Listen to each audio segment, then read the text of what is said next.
Let me ask you a question. Have you ever prayed without feeling present? Have you performed an act of worship and wondered if it truly changed you? Because act of worship in Islam was never meant to be a routine. It was meant to transform the heart. أعوذ بالله من الشيطان الرجيم بسم الله الرحمن الرحيم Assalamu alaikum wa rahmatullahi wa barakatuhu. May the peace and blessing of Almighty Allah be with you wherever you listen or watch us from. Welcome to the Islam You Should Know, a space where we reflect on the beauty and depth of Islam in our daily lives. If you are ready, let's go. Many people think worship is simply about performing certain actions, praying, fasting, giving charity, reading the Quran. And yes, these acts are essential, but Islam teaches us something deeper. Worship is not only about what the body does, it's also about what happens in the heart. Because a prayer without reflection is not the same as a prayer filled with presence. Listen to this story attentively. A man came to the prophet, peace be upon him, after praying.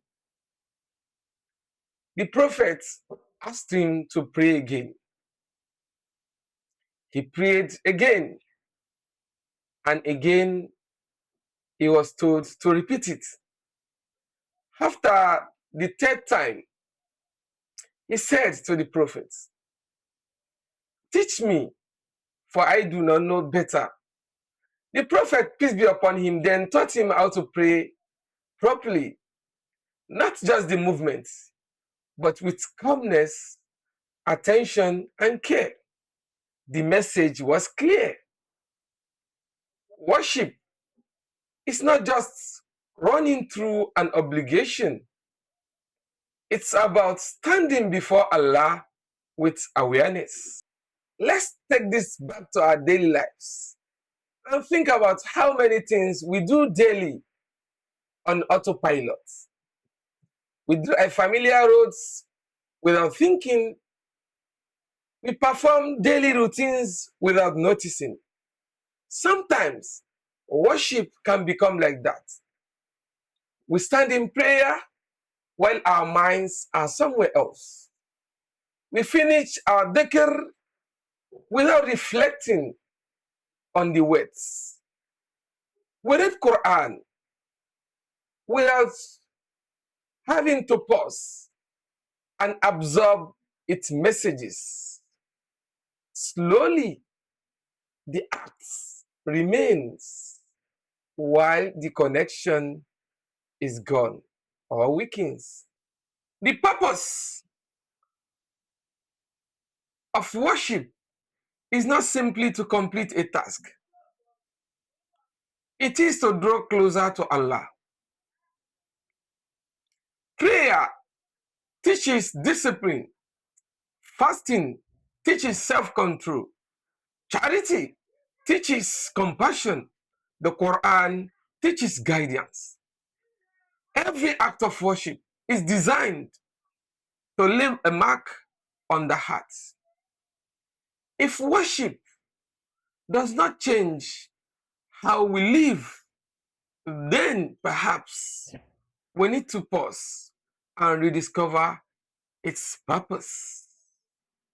Now to the practical assignment of the day. Choose one act of worship today. Just one. Maybe one prayer, maybe a few verses of Quran, maybe a moment of dhikr. Perform it slowly with full attention, not rushing, not distracted. Just you and Allah. And tonight, ask yourself a honest question. Am I merely performing worship, or am I allowing it to transform me? This is the Islam you should know, and it begins with you. This brings us to the end of today's episode of the Islam you should know. Thanks for joining us. Don't forget to like, share, and most importantly, let's know your reactions to this video. Also, follow us on TikTok and subscribe to our page on YouTube, The Islam You Should Know. May Allah bless you as you do. I remain your humble host, Imam Abdul Fattah Olamilekan Idris. Salamu alaikum.